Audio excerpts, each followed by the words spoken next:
जय हिंद। आज के वीडियो में हम लोग सीखने वाले हैं कि अगर किसी भी पूर्ण वर्ग संख्या का परफेक्ट स्क्वायर नंबर का वर्गमूल निकालने के लिए आपको दे दिया जाए तो आप कैसे उसको फाइंड करेंगे। चलिए हम लोग यहाँ पर कोई भी एक परफेक्ट स्क्वायर नंबर लेते हैं, पूर्ण वर्ग संख्या लेते हैं। जैसे हमने एक पूर्ण वर्ग संख्या लिया 6084। यह पूर्ण वर्ग संख्या है, मतलब यह किसी ना किसी का स्क्वायर है। तो हम आपसे यूं बोल सकते हैं कि बताइए यह संख्या किसका स्क्वायर है, या इसी बात को हम ऐसे भी बोल सकते हैं कि 6084 का वर्गमूल कितना होगा। दोनों एक ही बात है। देखिए इसको फाइंड करने का एक बेसिक भी तरीका है, इसके वर्गमूल को निकालने का, और एक ट्रिक भी है। लेकिन सबसे पहले हम लोग बेसिक सीखेंगे। अगर बात करें बेसिक की, तो बेसिक से इसको निकालने के लिए सबसे पहले हम लोग कुछ इस तरीके का एक लाइन ड्रॉ करेंगे। उसके बाद आप समझिए कि सबसे पहला स्टेप वर्गमूल निकालने का, सबसे पहला स्टेप जो है वो ये कहता है कि दायां साइड से राइट साइड से आपको दो दो अंकों का पेयर लगाना है। ये राइट साइड आपका हो गया, इधर से दो दो अंकों का पेयर लगाइए। ऐसे पेयर हम लगा दिए दो दो अंक का। हो सके कि कोई दूसरी संख्या हो जो बड़ी हो तो दो से अधिक पेयर लगेंगे, यहाँ पर दो पेयर लगे। अच्छा, अब आपको क्या करना है कि ये पहले पेयर के बारे में सोचना है 60। आप सोचिए कि वह बड़ी से बड़ी संख्या कौन सी है जिसका स्क्वायर करें तो या तो ये 60 खुद आ जाए और नहीं तो 60 से कम आ जाए। तो हाँ, आप बोले कि सर हम 8 का स्क्वायर किए, कितना आया 64। ये 60 से ज्यादा आ गया तो कहे कि 8 को नहीं लेना। हम बोले कि वह बड़ी से बड़ी संख्या बताइए जिसका स्क्वायर करे तो या तो 60 खुद आए और नहीं तो 60 से कम आए। आप बोले कि सर 8 का स्क्वायर किए 64, 60 से ज्यादा हो गया, मतलब 8 को तो नहीं लेंगे। इसके बाद पीछे चलते हैं, 7 का स्क्वायर किए कितना आया 49। इसका मतलब 60 तो नहीं आएगा, लेकिन 60 से क्या आएगा, कम आ जाएगा। वह बड़ी से बड़ी संख्या कौन है, तो आप कहेंगे सर 7 है जिसका स्क्वायर करने पर 60 से कम आता है। ध्यान दीजिएगा 6 का भी स्क्वायर करेंगे 36, ये भी 60 से कम आएगा। लेकिन हम आपको बता रहे हैं कि आपको बड़ी से बड़ी संख्या लेनी है जिसका स्क्वायर करे तो या तो 60 खुद आ जाए और नहीं तो 60 से कम आ जाए। तो वह बड़ी से बड़ी संख्या 7 ही है जिसका स्क्वायर करने पर 60 से कम आ रहा है। इससे ज्यादा चलेंगे तो 60 से ज्यादा हो जाएगा। ठीक, तो हम यहाँ पर क्या लिखेंगे सर, वो संख्या 7 है जिसका स्क्वायर किए तो 60 से कम आया। कितना आया स्क्वायर, तो 49 आया। हम आपसे पूछे कि 7 में कितना से गुना किए तो 7 आया। आप बोले सर 7 में 7 से गुना किए तो 7 आया, 49 आया। 7 में 7 से गुना किए तो 49 आया। तो आप जितना से गुना कर रहे हैं उतना एक बार यहां पर लिख दीजिए। ध्यान से सुनिए, हम बोले कि वह बड़ी से बड़ी संख्या कौन सी है जिसका स्क्वायर करे तो या तो 60 आए नहीं तो 60 से कम आए। आप बोले कि वह संख्या 7 है, 7 का स्क्वायर करेंगे तो 49 आएगा, तो 49 यहां लिख दिए। फिर हम आपसे बोले कि 7 में कितना से गुना करें कि 49 आएगा। आप कहेंगे सर 7 में 7 से गुना करिए 49 आएगा। तो जितना से आप गुना किए उसको एक बार यहां लिखिए और एक बार यहां भी लिखिए, यहां भी लिखिए और यहां भी लिखिए। यहां पर जो भी मान आएगा लास्ट में इसी को हम लोग वर्गमूल कहेंगे। ठीक, अब आपको आगे समझना है। अगला स्टेप क्या है कि इसको और इसको जोड़ना है। 7 और 7 को आपने जोड़ दिया, कितना आ गया 14। और यहाँ पर कुछ स्पेस रखना है सर, जगह खाली रखना है, आगे बताएंगे इसका क्या यूज है। अच्छा, और इसको घटाना है सर। इस 60 में से 49 गया, कितना बचा था, कहेंगे सर 11। अच्छा, अब यहाँ पर आपको अगला पेयर उतारना है। ध्यान दीजिएगा, यहाँ पर आगे आपको अगला पेयर उतारना है, ना कि संख्या, यानी कि आप 8 उतार दिए जैसे भाग में उतारते हैं, नहीं, अगला पेयर उतारना है। अगला पेयर क्या है, 84 है, तो यहाँ पर आप 84 उतार दीजिए। ठीक, अब बात को आगे समझिए थोड़ा सा ध्यान से। अब बात को यहाँ पर समझना है। जैसे ये चीज हम बोले कि यहाँ लिखा हुआ है ये 14, 7 और 7 जोड़ने पर कितना आया 14। हम बोले कि थोड़ा स्पेस देकर लिखिएगा। इस स्पेस का क्या काम है थोड़ा सा समझिए।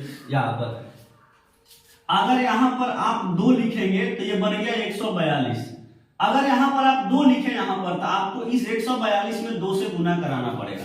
ठीक, अगर यहाँ पर आप 0 लिखते हैं सर, 0, तो ये बन गया 140। तो जो आप संख्या यहाँ पर लिखे हैं उसी से आपको गुना भी कराना है। 140 में 0 से गुना कराना है।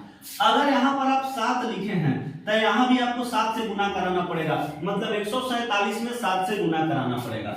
अगर यहाँ पर आप 9 लिखे हैं तो यहाँ भी आपको 9 से गुना कराना पड़ेगा, मतलब 149 में 9 से गुना कराना पड़ेगा। ये बात तो आपको समझ में आया कि जो चीज हम यहाँ पर लिखेंगे उसी से हमको यहाँ पर गुना कराना पड़ेगा। लेकिन अब समस्या ये है कि सर यहाँ लिखना क्या है, तो इस बात को समझिए कि आपको वह बड़ी से बड़ी संख्या सोचनी है। यहां लिखने के लिए आपको वह बड़ी से बड़ी संख्या सोचनी है कि जिसको आप लिखते हैं, जिस संख्या को लिखते हैं और उसी संख्या से फिर गुना करें, तो या तो 1184 खुद आ जाए और नहीं तो 1184 से कम आ जाए।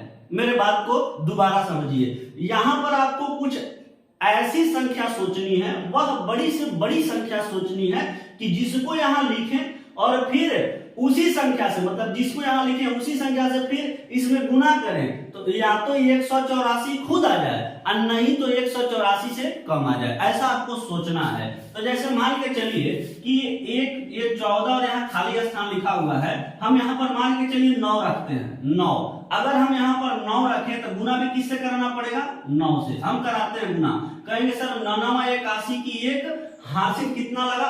8। आप कहेंगे सर 14 9 126, 126 में 8 जोड़े कितना आया? तो कहेंगे सर 134।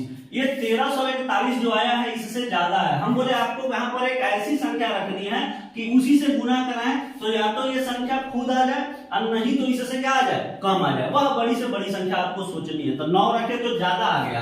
अब यहाँ पर हमको क्या करना पड़ेगा? इससे कम कुछ रखकर देखते हैं, 8 रखकर देखते हैं। 8 रख कर देखे तो यहाँ पर 8 से गुना भी कराएंगे। 8 28 64 की 4 हासिल 6, ये कितना हो गया? 8 जो 32, 32 और 6 38, 38 की 8 हासिल 3। अच्छा 8 एकम 8, 8 और 3 कितना? 11। कहेंगे सर 1184 आया। आ गया 1184। हम बोले कि यहाँ पर वह बड़ी से बड़ी संख्या सोचिए कि उसी से गुना कराएं, तो या तो 1184 खुद आए और नहीं तो 1184 से कम आए। आप बोले कि सर यहाँ हम अगर 8 रखते हैं और 8 से ही गुना कराते हैं तो यहाँ पर 1184 खुद आ जाता है। इसमें 8 से गुना कराए 1184 खुद आ गया। मतलब अब आपको क्या करना है कि इसको घटा देना है। जो प्रक्रिया ऊपर चल रहा था यहाँ घटा दीजिए। घटाएंगे तो ये पूरा पूरा क्या हो जाएगा? कट जाएगा। अगर ये पूरा पूरा कट गया सर तो समझ जाइए यह एक पूर्ण वर्ग संख्या है। क्या है? पूर्ण वर्ग संख्या। अगर ये पूरा पूरा नहीं कटा तो यह पूर्ण वर्ग संख्या नहीं है। अच्छा अब बात को समझिए, हम आपको बताए थे कि आप ये 49 कैसे लाए थे? 7 में 7 से गुना करके 49 लाए थे। तो जिससे गुना किए थे उसको एक बार यहाँ लिखे, तब ठीक उसी तरीका से यहाँ भी करना है कि 148 में यहाँ पर आप क्या रखे थे? यहाँ पर आप क्या रखे थे? फिर उसी से गुना कर दिए। मतलब 148 में किससे गुना किए कि 1184 आया था? आप बोले सर 8 से गुना किए, तो एक बार 8 को यहाँ भी लिखना है। ये बात समझ में आ रहा है कि नहीं आ रहा है? यहाँ पर क्या लिखना है? क्लियर हो रहा है कि नहीं हो रहा है? जिससे गुना कर रहे हैं उसको यहाँ पर लिखना है। यहाँ 148 में किससे गुना किए थे? 8 से गुना किए थे, तो यहाँ पर 8 को लिखना है। अब यहाँ पर ये पूरा पूरा कट गया, तो अब आगे तो कुछ लिखना नहीं है। तो कहेंगे कि हमारा इस संख्या का वर्गमूल कितना होगा? 78 होगा। मतलब इस 6084 मतलब 6084 का वर्गमूल 78 होगा, या फिर यूं कहिए कि ये 6084 78 का स्क्वायर है। ये बात समझ में आया कि नहीं आया? अच्छा एक बात यहाँ और समझिए कि अगर आपको चेक करना है कि हमारा जो वर्गमूल आया है वो सही आया है कि गलत आया है, तो आप कहेंगे कि 148 में 8 जोड़ दीजिए। 148 में 8 जोड़िए, कितना आएगा? तो कहिएगा सर 156 आएगा। 156। अगर यह 156 आपके आए हुए वर्गमूल का 2 गुना है, इसका योग किए, आप इसको जोड़ दिए और जो भी मान आया अगर इसका 2 गुना आता है तो समझ जाइए आपका वर्गमूल क्या है? सही निकला है। तो 78 का 2 गुना है ना 156 है। आप कहेंगे कि हमारा वर्गमूल क्या है? सही है। ये बात समझ में आया कि नहीं आया? जैसे हम एक अगला एग्जांपल लेते हैं, उस पर और अच्छे से क्लियर हो जाएगा। चलिए एक अगला एग्जांपल हम लेते हैं।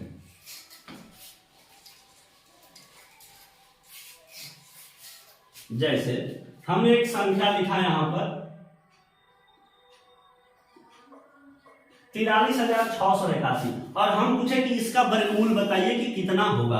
तो आप अगर बेसिक से चलेंगे तो सबसे पहले कुछ इस तरीके से एक लाइन ड्रॉ करिएगा और उसके बाद कहिएगा कि राइट साइड से सर हमको 2-2 अंक का पेयर लगाना है। तब पेयर लगाए हम, 1 पेयर 2 पेयर। अच्छा अब ध्यान दीजिएगा, संख्या में अगर अंकों की संख्या विषम है, मतलब मान के चलिए कि इसमें क्या अंक है, 1 2 3 4 5 अंक है, तो जहां जहां 5 अंक होगा माने विषम में अंक होगा, 5 अंक है, 7 अंक है, किसी संख्या में 9 अंक है, 11 अंक है, तो उसमें अगर आप पेयर लगाएंगे तो लास्ट में एक सिंगल डिजिट बचेगा, मतलब अकेला एक अंक बचेगा।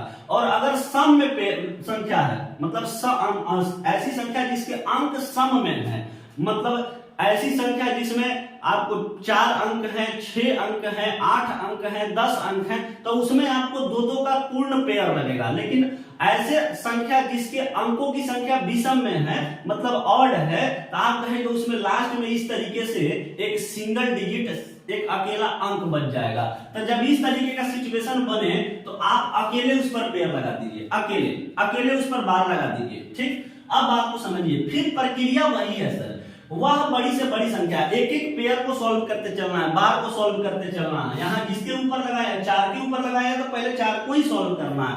तो कहेंगे कि सर वह बड़ी से बड़ी संख्या जिसका स्क्वायर करे, तो या तो ये 4 खुद आ जाए और नहीं तो 4 से छोटा आ जाए। तो आप कहेंगे सर 3 का स्क्वायर किए 9 आ गया, जो कि 4 से बड़ा है, तो हम इसको नहीं लेंगे 3 को। अब इससे छोटा लिए 2 का स्क्वायर किए 4 आ गया, 4 खुद आ गया, तो कहेंगे कि वह बड़ी से बड़ी संख्या कौन सी है, तो 2 है। 2 का स्क्वायर किए कितना आ गया, 4 आ गया। अच्छा 2 में कितना से गुना किए तो 4 आया, तो कहेंगे सर 2 से गुना किए, जिससे गुना किए उसको एक बार यहाँ पे लिखना है। अच्छा 2 और 2 कितना, तो कहिएगा सर 4। अच्छा स्पेस छोड़ना, ये जोड़ दिए 2 + 2 4, यहाँ घटा देना है, 4 में से 4 गया, कट गया 0। ठीक, कोई दिक्कत नहीं। अब यहाँ पर अगला पेयर उतरेगा सर, अगला पेयर कितना है, तो कहिएगा सर 36 है, अगला पेयर जो है वो 36 है।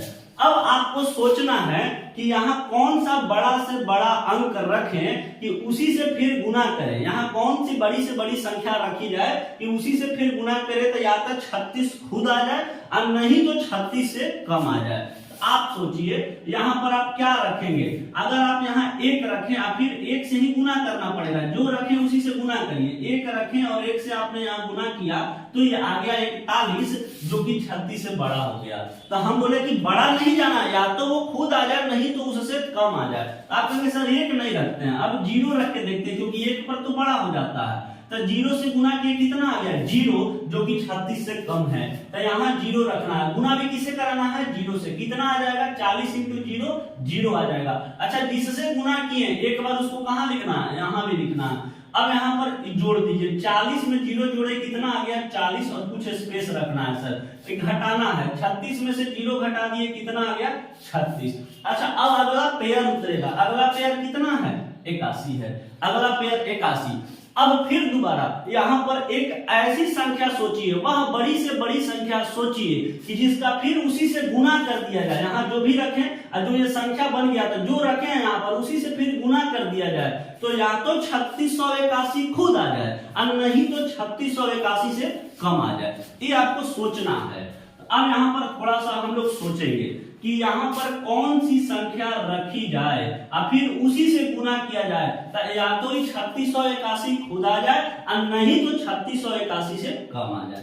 तो यहाँ पर मान के चलिए कि अगर हम 9 रखते हैं तो 9 रखे तो गुना भी किसे कराना है, 9 से। कहेंगे 9 81 की 1 हासिन 8, 9 × 0 0 और हासिन 8 कितना आ गया, 8, 9 चौके 36, 36 और 8 कितना हो गया, तो कहेंगे सर 36 और 8 44। ये ज्यादा हो गया सर, ये क्या हो गया, ज्यादा हो गया। तो कहेंगे कि इसको तो नहीं लेंगे, ये ज्यादा हो गया तो इसको नहीं लेंगे। अब यहाँ से क्या करना है, अब यहाँ से आपको इसे कम पर चलना पड़ेगा क्योंकि ये ज्यादा हो गया। सॉरी, ठीक तो है, मल्टीप्लाई में गड़बड़ हो गया। बात को दोबारा समझिए, 9 81 की 1 हासिन कितना हो गया, 8, 9 × 0 0 और ये हासिन 8 हो गया, हम हासिन 2 बार जोड़ दिए थे। अब यहाँ समझिए 9 चौके कितना आ गया, 36, 36 और कितना हो गया, 81, 36 और 81 ये संख्या खुद आ गया सर। तो यहाँ पर हम किसको रखेंगे, 9 को रखेंगे, 9 को रखें तो 9 से ही गुना कराएंगे तो ये 36 और 81 खुद आ जाएगा। अगर खुद आ गया इसका मतलब 36 और 81 में से 36 और 81 घटा देंगे, ये पूरा कट जाएगा। अगर ये पूरा कट गया तो यह एक पूर्ण वर्ग संख्या है। अच्छा किससे गुना किए थे सर, यहाँ पर 9 से गुना किए थे ना, तो एक बार यहाँ पर 9 को क्या कर देंगे, लिख देंगे। और अब ये पूरा पूरा कट गया, कुछ उतरना भी नहीं है, मतलब अगर कट गया तो यहाँ पूर्ण वर्ग संख्या है, और किसका पूर्ण वर्ग है, तो 209 का। मतलब 43,681 का वर्गमूल कितना हो जाएगा, तो कहिएगा सर 209 हो जाएगा। 43,681 का वर्गमूल 209। अच्छा, चेक करना है कि हमारा वर्गमूल जो निकला है ये सही निकला है कि नहीं, तो इसको जोड़ दीजिए। 409 में 9 जोड़ दिए, कितना आ गया, 418, जो कि 209 का क्या है, 2 गुना है। अगर ऐसा बन रहा है तो कहेंगे कि हमारा जो वर्गमूल निकला है वो सही निकला है। होपफुली आपको यह कंसेप्ट, यह बात समझ में आया होगा कि अगर किसी भी पूर्ण वर्ग संख्या का परफेक्ट स्क्वायर नंबर का वर्गमूल निकालना हो तो आप कैसे निकालेंगे। ये बात अब आपको समझ में आ गया होगा, और अब आगे आपको ऐसे क्वेश्चन में दिक्कत नहीं होगा। अब इस वीडियो में इतना ही रहने देते हैं, मिलते हैं किसी नेक्स्ट वीडियो में। जय हिंद।